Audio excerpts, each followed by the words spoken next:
Well, good afternoon, everyone, and thank you for joining us for this inaugural session of the Harris Center's new special series, Scenario Sessions, Conversations Exploring the Impacts of COVID-19 on the Economy of Newfoundland and Labrador. It's been a tough couple of months as organizations, communities, and governments respond to the spread of COVID-19. As the medical response continues to unfold, and supports to address impacts are put in place, we also need to think about what is happening in our economy and in what we can expect to see in the future. In order to start addressing these concerns, the Harris Centre has launched a special series of conversations in partnership with Conference and Event Services at Memorial's Amira Innovation Exchange. So I'm here in the EIX with the fog behind me in St. John's Harbour. And keep EIX in mind. We have amazing technology here. John Duff is here helping me out, and Kathy Newhook is online from the Harris Centre. We want to delve into the challenges and the opportunities facing firms, workers, and sectors in Newfoundland and Labrador in the short, medium, and long term. We'll have a series of these sessions over the next several weeks. For the first session, we will focus broadly on small and medium-sized businesses. We want to think about how businesses are responding to the current challenge, how they are pivoting, innovating, and adapting, and what challenges lie ahead. To get us thinking about these issues, we have two special guests with us today. Dr. Tom Cooper, an associate professor at Memorial's Faculty of Business Administration, there he is waving, with a PhD in business from the Warwick Business School, my alma mater as well, is one of our two panelists. Dr. Cooper lectures in the areas of strategy, risk management, management consulting, and ethics. Prior to taking his position at Memorial University, Tom was a senior manager in PwC's performance improvement consulting practice in London, UK, in the City of London. He is an active facilitator with the Gardner Centre at Memorial, also here in the EIX. He's a business advisor across the province and beyond. He's a board member on numerous boards and is a certified management consultant. Our second panelist is Kay Riggs, on live with us from the Burin Peninsula today. She is Vice President Operations with Dynamic Air Shelters on the Burin and with offices elsewhere, Western Canada and beyond. She has a Bachelor of Commerce degree in Business Administration from Memorial, and formerly worked as an Economic Development Officer with the Department of Rural Development and Rural Renewal. I worked with her back in those days. We called the department D2R2. And prior to that, it was Enterprise Newfoundland and Labrador. She is past chair of the Canadian Manufacturers and Exporters, Newfoundland and Labrador, and her most illustrious title, she's chair of the Harris Centre Advisory Board. So great to have Kay with us also.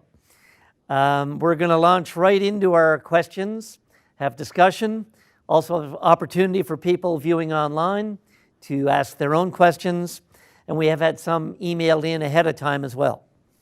So I want to start by asking our panelists a broad question. What does it look like for business rebounding in the coming 6 months, the next year, and beyond?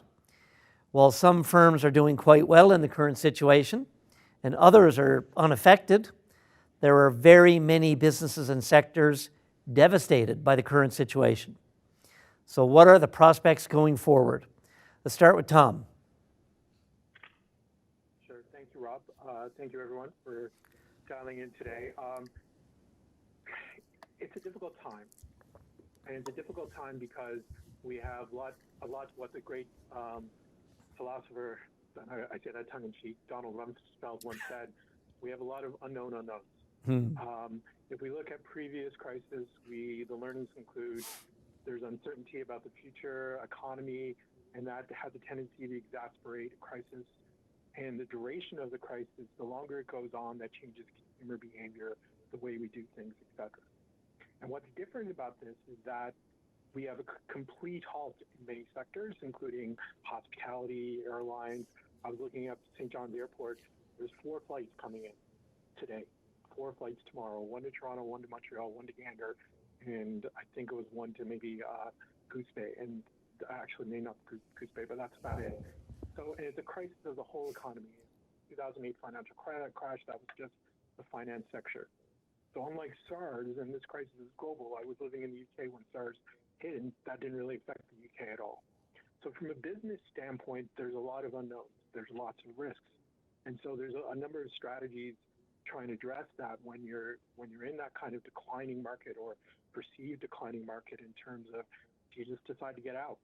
Not to turn back on do you decide to niche? And there's been local companies that have done really, really well, just moving on to an online platform, and being able to get into very specific niche markets right away. Some may take leadership, saying if there's only going to be one retail store in this area, they want to be the retail store. Then alternatively, there just be a tendency not to invest further in businesses and organizations, which is basically a harvesting strategy. So it's lots of unknown unknowns. There is opportunities, and especially with the global supply chain being disrupted as it is, local and national organizations are going to have to fill in where China and elsewhere was going on from there as well. So there is opportunities, but there's lots of downside risk as well. So it's an interesting time, and I can see lots of positive things, but I'm also concerned about the future as well. Thanks, Tom, and we'll be exploring all that in greater detail as we go along. Kay, your opening thoughts. Rob? Oh, sorry, Kathy? Tom's microphone is really low on the stream, so I'm wondering if he can move his audio just a little bit closer, and hopefully we can resolve that. Okay, thanks. Better? Sounds good, yep. Excellent. Okay, great. Thank you. Sorry about that. We'll adjust our tech as we go. So, Kay, from your perspective, the short, medium, long term, how are the prospects from your perspective? Well, from our company's perspective, we kind of got two whammies, COVID-19 being one, and the impact that's had on our business and our employees, customers, and also the price of a barrel of oil, considering probably 75 or 80% of our revenue comes from servicing the oil and gas refinery and the extraction sector. So we've had we had contracts in place that should have initiated in March, April, May across Canada and the United Kingdom, Scotland, in London. All those got put on hold. We're in the midst of negotiating with them now because it was like rental contracts. So, if they're, do we get paid anything or do we get paid nothing? So we're in that predicament with some of our customers. So that kind of, threw us for a loop. You invest a couple of $1 million getting ready for 3 or 4 big contracts, expecting, the cash to come in, and now it's not coming. So of course we had to put some measures in place to ensure cash flow. Unfortunately, we were able to do that. But then in the meantime, it gave us an opportunity because we had been in building a product for the emergency response market about 10 years ago. And we got out of that business because we couldn't compete with things coming from, Southeast Asia and other places. And the oil and gas and construction markets were closer to home and more lucrative. The margins were better. But it gave us a chance to get back into that market. Within a couple of weeks after the middle of March, we pulled up, 15 and 10-year-old design falls, polished them off, and we started building small shelters that could be used as field hospitals. We didn't have a customer, but we kind of thought we need to get this going. So if an order comes in, the design falls are compatible with the software we're using today. We have, our workers have some practice. So we built 7 shelters in about 3 weeks. And then we did get an order from Public Works and Government Services Canada to supply for Indigenous community up north. So it worked out really well on that front, like an opportunity that we didn't know evolved. So that's been a good experience, but it's been, as Rob and Tom said, it's very challenging. We don't know what, we don't have the crystal ball or like Dr. Hagee, the one I got is pretty fuzzy. What is going to happen in the oil and gas sector? We hope things will start to pick up in September, October. Projects that were postponed for the spring hopefully will go ahead in the fall. If it doesn't, it'll be next spring. So that'll make it that much more challenging for us. But we're hopeful. We have most of our people are still working, either working from home. Some people have their own office.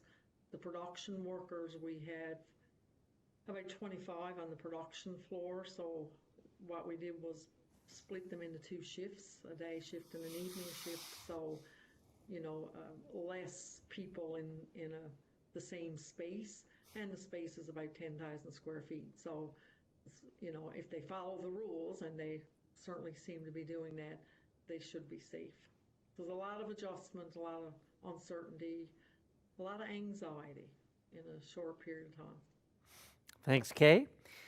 Maybe back to you, Tom. You work with a lot of firms on business strategy, and you teach this stuff. How are you seeing the theoretical best practices? Are they actually working as firms encounter this situation and try to adapt to it? Sure. I think some local firms have done really good jobs in really difficult circumstances, and Dynamic Air Shelters is an example of that, whereby recognizing an opportunity and taking advantage of that.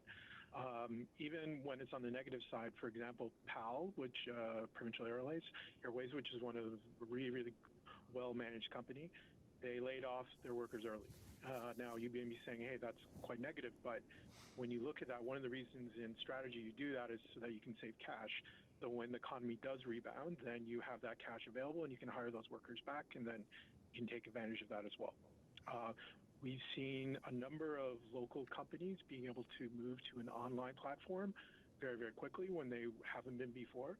One of my favorite local stores is the Outfitters downtown, and they were able to go online really, really quickly. And I remember going to my wife going, guess what? The Outfitters are now online. And she goes, your visa's in trouble. But, ultimately, and moreover, I needed a pair of hiking boots. And, once upon a time, maybe I would have went online or went to Sport Check or went to and tried to find the cheapest price. But I paid a premium and got it from the Outfitters because they had it there.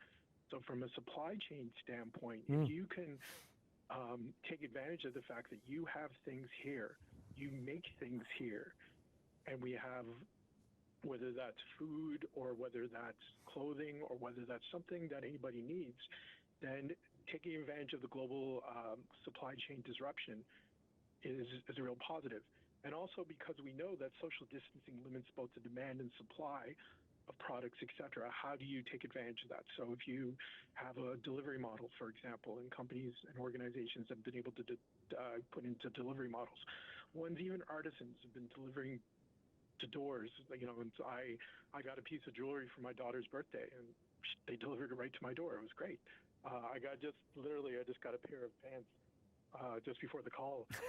My son dropped them in. So, the delivery model is going to change. So if you're in the retail sector, though, if you're in the Avalon Mall, or if you're one of those, how do we start to get people back? That's going to be the question when the economy starts to rebound. But I think if you can be nimble, if you can be quick, and if you can be innovative, there's a good time to take some risks. Thanks, Tom. Kay, you've talked a little bit about some of the strategy Dynamic Air Shelters has done in the short term, and maybe expand on that, but maybe also broader than that. What innovations have you seen in your experience with rural economic development, with the manufacturers and exporters? What do you think is possible at this time? Well, I think from our company's perspective, there's a couple of things. We have a very big travel budget, because we're trying, you're trying to do sales in other parts of the world. We service our customers, so our installers are traveling around the globe to lead. They go in, the customer supplies a team of laborers, and they install the shelters. But what I've seen is nobody's traveled since mid-March. we've still been able to, to have discussions with our customers and secure a couple new orders without travel. And our installers, we have one install that went ahead last week in Alberta. They're doing it virtually. So they're using video conferencing to talk the people on the site through the install. So they completed one over the weekend in Alberta, and there's another one about to start in New Brunswick this week. So I think that will change for our company the way we do business in the future. The thought of, getting on a plane and flying to Singapore to do a sales pitch. I think some of the sales pitching will be done through video conferencing. I do think you need the face-to-face to establish a relationship, so there still needs to be some of that, but I think it will be less. And as for the installers, more complex jobs, they will need to be at the customer site, but some of the routine jobs and inspections they'll be able to do virtually. So I do think we're going to see some big changes in how our company does business in the future. And Rob, you asked about other manufacturers. I haven't had an opportunity to have much discussions on a couple of calls with CME. So some of them are, they're struggling, particularly if, depending on what market they were serving. But one of the guys out in Harbour Grace, Restwell Mattresses, Bob Tedford, they're doing face shields. They partnered up with Browning Harvey, and they're doing face shields using Pepsi bottles, the 2-liter Pepsi bottles. So, they're making that contribution. And then there are a lot of small manufacturers, cottage businesses, particularly on the Bjorn and Bonavista Peninsula, where individuals and small groups are making hospital gowns. And our company, we actually should have the material in this week to start our first run of non-surgical hospital gowns. So, the manufacturers are adapting, and a lot of us are looking at it and saying, well, what can we do? What part can we play to help ensure that, the regional health authorities in our province in Atlantic Canada have the material, the PPE they need to carry on in this time. So I think the manufacturers are pretty adaptable, and I do think, as I think Tom alluded to, in the supply chain, I hope that Newfoundland and Canadian manufacturers will start to get some recognition and visibility for the role we do and can play inside the domestic economy of Canada. Do we need to be totally dependent on PPE that's coming in from Asia, or not coming in some cases, because I think 3 times now there have been shipments that didn't make it. So that left our health organizations in, a really bad place. So when you look at what can Canadian Newfoundland manufacturers contribute to that part of the economy, I think there's a lot we can do, and I think we'll have more visibility and recognition in the future. No, some great points there, Kay, and a lot of us have worked around rural manufacturing for many years, and a lot of the talk of the new economy often treated manufacturing as if it was old economy, when those who are in it know you're using state-of-the-art equipment. But one of the challenges, of course, was the global supply chain and a lot of sourcing from China and other places, and that's being questioned a lot now. So it could really raise some opportunities to expand, and of course, that type of activity in rural areas, it's year-round work, well paid. And Tom, do you think based on a really mega shock like this, and there's work over time, I know people like you study this on business trends, how we work, where we work, do you think the impact of this pandemic is going to have some ongoing impacts in that way? Definitely, Rob. Whether that's in terms of one of the increasing some of the trends that we've seen even before this. For example, there's a micro level like ghost kitchens. So having multiple restaurants operating out of one kitchen rather than having multiple restaurants. That's one trend. The research is talking about automation, for example, and automation trends in labor, delivery models, as I mentioned before. But these macro shocks, I think one of the key things you got to remember, it changes consumer behavior. It changes the way that people want to buy and the way that people think about buying. So everything from business to consumer. So when I go in, am I concerned about price or do I need to get it right now? If I'm in Kay's world and business to business, how do I make sure that I lessen the risk for their supply chain? So if I'm Toyota, who've currently lost 80% reduction in profits in the last quarter, and my supply chain is global, and I can input into that supply chain in any way, especially for the Canadian operation, then that may be something that people are willing to pay premium for. That may be something that both retail and wholesale or business may be taking opportunities as well. So this macro shocks, I think it really kind of changes the way that we look at business, the way we manage it, the way, as Kay was mentioning, remote, travel is necessary. Do we even work 9 to 5? All those kind of questions start to come to the forefront. And Kay, do you see similar changes in the way business is done? And I know in manufacturing, you're primarily an export market, but made here. And yet there's also been a lot of work, and I know the Manufacturers and Exporters Association looked at networks of firms in a region and the whole area of clusters. And Tom's example there about restaurants is fascinating because you can have individual businesses, but they often can be interdependent. And so how do you see some of that evolving based on your experience? Well, I mean, you talk about clusters, like just in this region, the Burin Peninsula region, I mean, there must be 15 or 20 small businesses that we depend on. Like, there's a shop next door. He makes our wooden crates. There's an equipment supplier 2 kilometers down the road.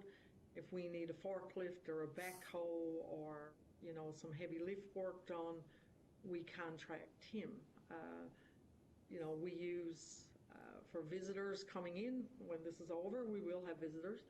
We use the bed and breakfasts and the restaurants. And when you talk about clusters, there's 15 or 20 businesses just in this area that, we spend significant money with. It's a great little cluster.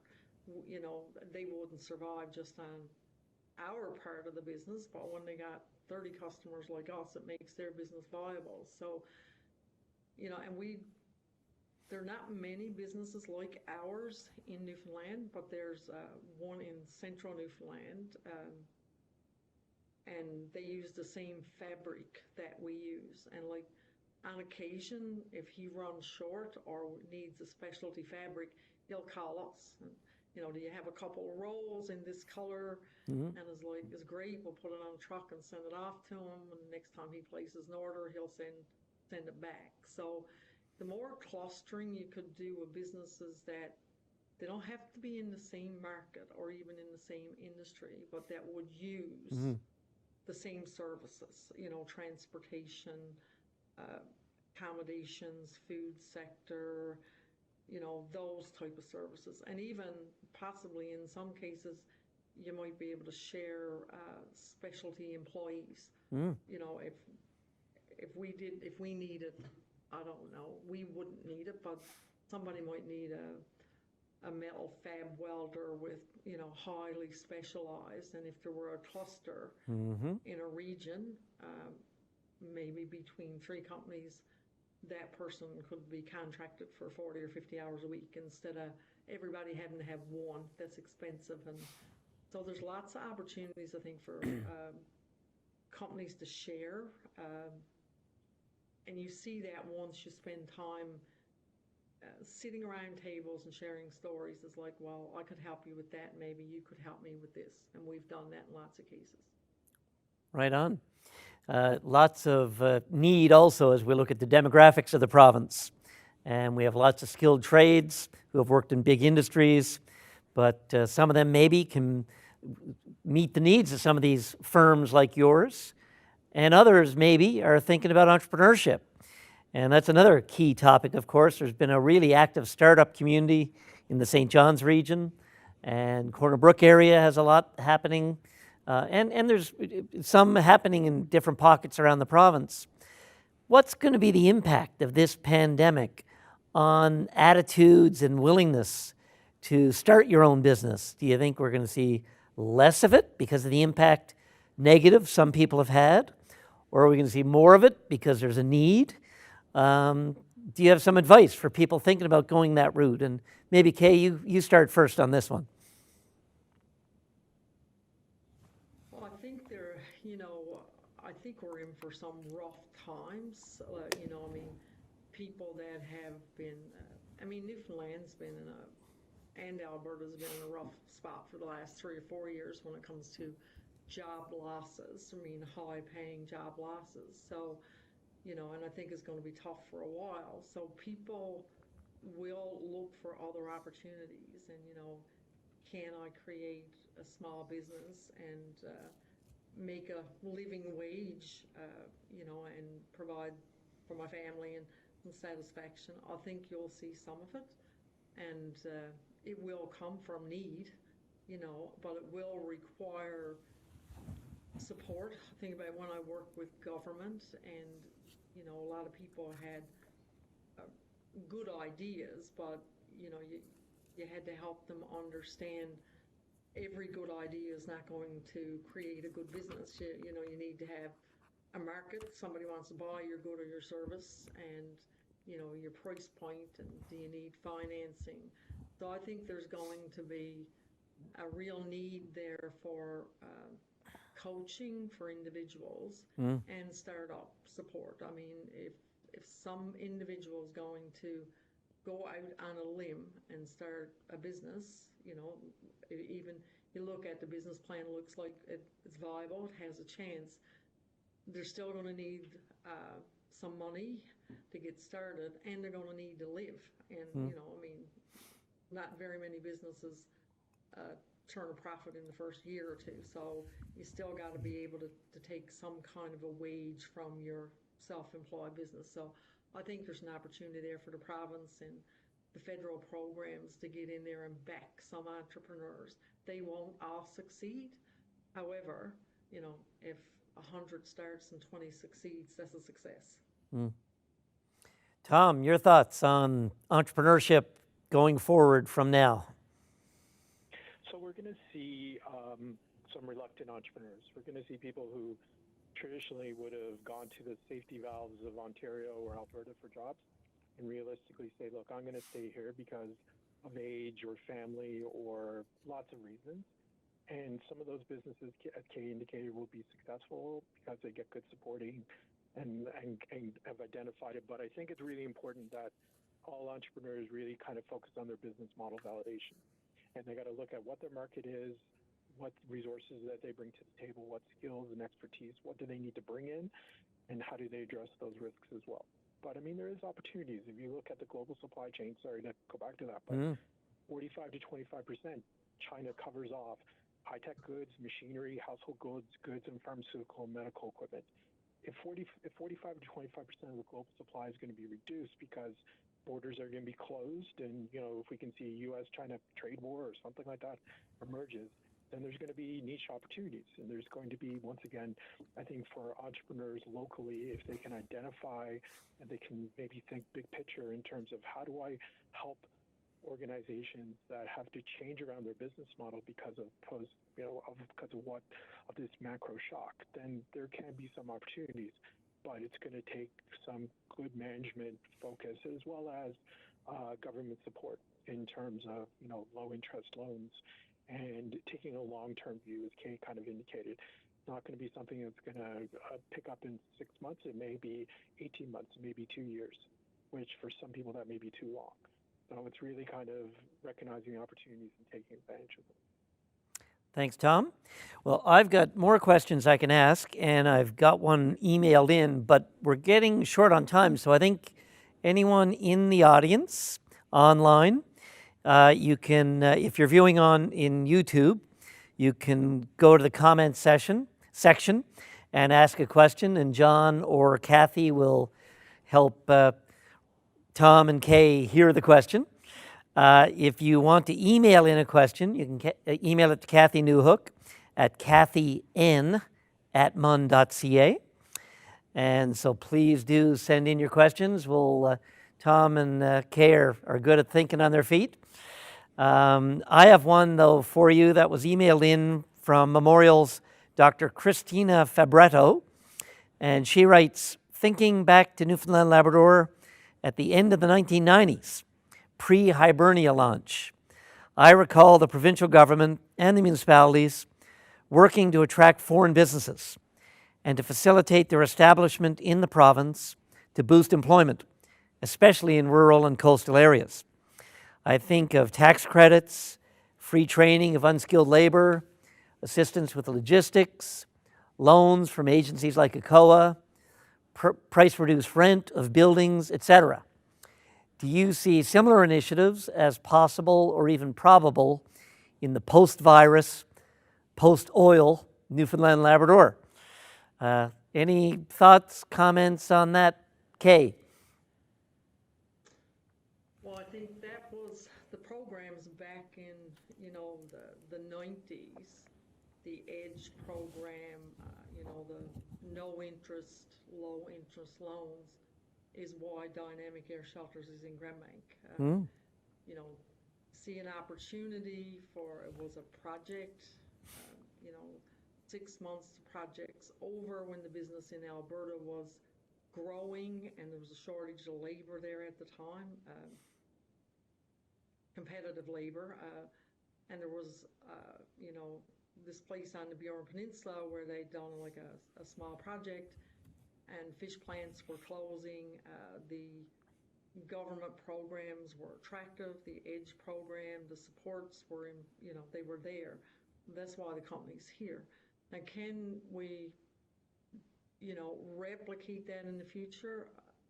Maybe. All the business analysts who've looked at our company have said, if you had to do it again, Harold Warner would say, yes, I would do it again. Others would say, logistically, it doesn't make sense. You're so far from the market and the supply chains. But there's going to be a lot of competition as well from, some of the more central locations to try and attract some business there as well. So I think if we're going to do something in Newfoundland, we got to look at what we can bring to the table.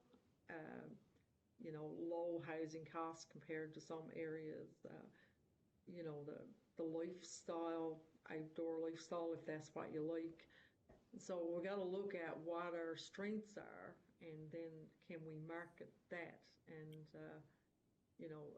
virtual digital companies may be interested. We just better make sure we got the bandwidth. That could be a challenge in some other rural areas, right? Nope, right on. We've all been talking digital for a couple of decades now. But the pandemic's made it even more apparent how essential broadband's going to be. Tom, your thoughts in response to Christina's question? I think government has a really, really essential role. If we look at this as a global recession not seen since the Depression of the 1930s, government doesn't really have many economic tools left other than the quantitative easing, which put lots of money into the economy, etc. So, but one of the things they do have is a lot of good technical people that can provide support. And I think helping, as to pick up Kay's point, providing really good validation around those opportunities and really good saying, look, this is something that we really need. And then moreover, once that need is starting to be met, don't just change behavior and go back to lowest cost, because realistically, Canadian because we pay our workers a reason, not in every case, but we pay them a reasonable wage. We can't compete against the low-cost providers in Asia and Africa and in some places the Caribbean. So ultimately, if you're a local company and you're focusing on the service sector, for example, how's that going to, you have to think about, okay, how has the consumer behavior changed? So just because something was successful 18 months ago doesn't necessarily mean it's going to be successful now. We've seen globally the big tech companies, the stock market is just overall, it's pretty much the same as August 2019. We haven't seen a huge change in the stock market. What we have seen is a lot of investors going towards the big tech companies, so the Googles, the Amazon, the Facebooks, because that's where they see the future. And so tech, I would agree, this has probably speeded up kind of some of the tech revolution that's been going on for the last 10, 15 years. And if anything, we'll probably see even more than we have in the past. So broadband internet becomes an essential part of everyday life these days. Thanks, Tom. John or Kathy, any questions emailed in or in the comment section? There hasn't been anything in the comments section or emailed in other than what you had, so it seems like all is quiet. So hopefully that means that our presenters were just doing a super job this afternoon. Well, I think I'll throw out We're boring everybody. a key wrap-up question, I I think it's more suppose. about boring. We're going to be doing a series of these sessions now. We wanted this one to be on small to medium-sized enterprise in general and some of the trends. In some of the upcoming ones, we're going to look more specifically at the fishery, at tourism, at mining, at oil and gas, at technology.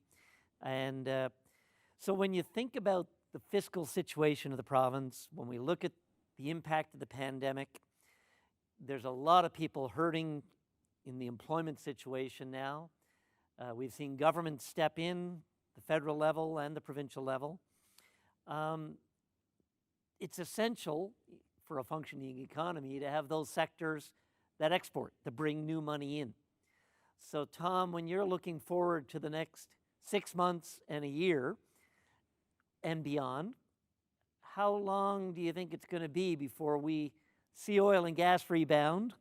And or where do you see the sectors that can make the difference for the amount of wealth oil and gas has created in the economy? Easy question. The other element to that, that's a tough question, Rob. Thanks very much. I'm glad my video is off so you can't see me grimacing with the question. Fundamentally, I think with oil and gas is that it's not just the amount of wealth, but it's the distribution of wealth that it's been able to provide. So if you go into smaller communities, whether it's on the Burin or up in Bonavista or even in some quite remote parts of the province, you have oil and gas workers who've been commuting back and forth for quite a long time. And if oil and gas, because of the, even pre-pandemic, Russia and Saudi Arabia were going at this in terms of a price war. And now when you look at the consumer demand basically falling because people are working from home in the developed world, it's a challenge, right? And I think ultimately, I don't think you can replicate that wealth anytime soon. I think what you can maybe replicate it on is in kind of niche industries, whether that's in advanced manufacturing, whether that's in, and that could be in a whole bunch of different areas, whether it's forestry, fishing, some of the traditional ones, but building off from there. It's technology, leveraging the university and the College of the North Atlantic. But we may be moving into the next phase of Newfoundland and Labrador's economic development. So we may be moving into away from the whole, I got a job, I'm going to keep a job, and I want to stay with this job. And instead, there may need to be some flexibility. And that's a hard behavioral shift, both from the employee and from employers. Think about how we work, where we work, why we work. And one of the great things about Newfoundland and Labrador is the lifestyle. And I think we need to be able to advocate for that more in terms of, getting people to stay here and getting really essential workers, both in the healthcare industry and a whole bunch of other industries that can really keep the economy going by saying, hey, this is, if you look at the number of incidents, even from the pandemic, but that's an easy win. But if you look at just our lifestyle is incredible when we compare that to a whole bunch of other jurisdictions. And you can speak to Except from for the weather. experience, having chosen to move from the city of London, one of the most exciting metropolises in the world, back to Newfoundland. Yeah, try raising kids in London versus here. That's all I got to say. Big difference. Kay, you want to weigh into that one? And then we do have one question emailed in we'll put up before we finish up. But go ahead on that one if you like, Kay, that easy one. Just think about when you think about we need to export or we need to look at what can we produce that's like, prevents an import, right? Restwell mattresses, for example, if you buy their mattresses, we're not importing them from somewhere else. And I think overall, we got to look at what is the real cost of the products that we can buy from some of the countries that pay much less in wages. For example, PPE, that we all know there were billions of dollars worth of PPE bought by Canada and the United States from China and some other Asian countries because it was the quality was there and the price was much less than we could do it. But think about the last 3 planes that we sent into China to pick up PPE and we didn't get it. So you got to think about the costs today, might appear to be much more competitive than we can do it locally. But what's the value of being able to produce those types of goods and services within Newfoundland, within the country? So I think we got to really look at what is a cost, right? There's more to cost than just what we're buying it for 50 cents, but it's really costing us $1, right? So I think we need to kind of change the way we think about that. And, Newfoundlanders are resilient. We will figure this out. Unfortunately, I do think it's going to be a couple of years, and there's going to be some pain for a lot of us to get through this. Thanks, Kay. Kathy, do you have that final question for this session? Yes, this question comes in from Dr. Lynn Gambin at Memorial University. Do you have a sense of how businesses feel about the potential rebounding and how quickly they might be able to have their workforces back on their feet?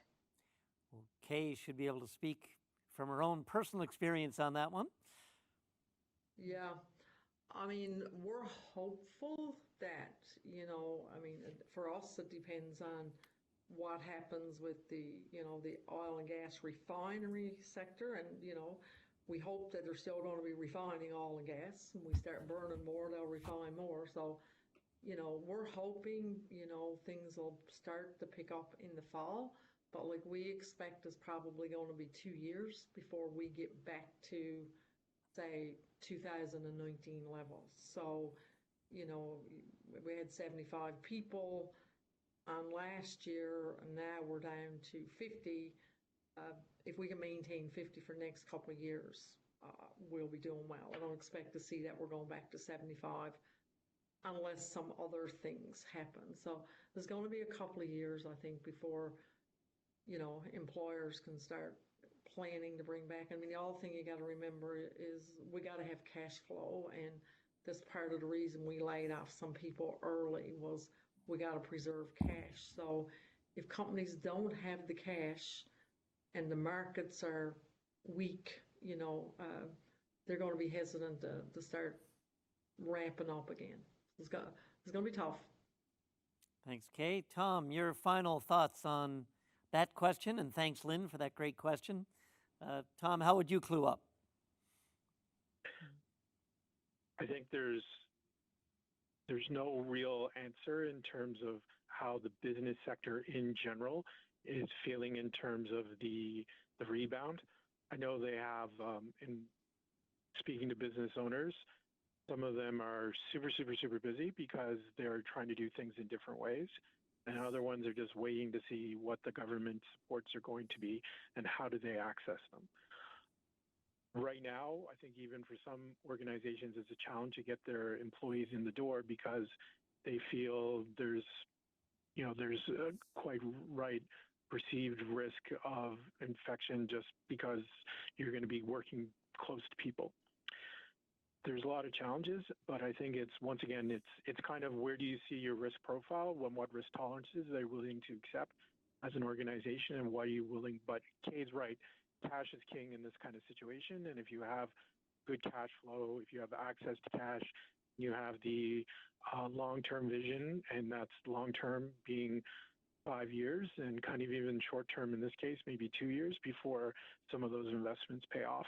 But I think it's, once again, it's going to come down to our resilience as individuals and as business owners and as a province to make sure we get through this. Thanks a million, Tom, and great discussion. I can't thank Tom and Kay enough. I know everybody is busy working from home often, but still it seems like you can't get away from work at all now. As I've mentioned, we're going to have a whole series of these scenario sessions, a special series in response to the pandemic, focused on Newfoundland and Labrador. The Harris Centre mandate is all about integrity, independence, and providing input from Memorial with our partners in the community and industry. We all know the high-level issues around fiscal, and we need more debate on that.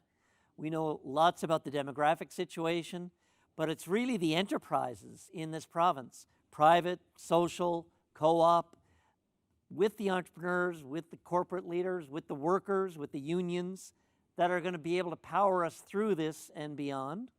And so we really want this series to look at from here on in the sectors, tourism, fishery, etc. So stay tuned, more to come. And if you have any comments or questions, please pop us an email.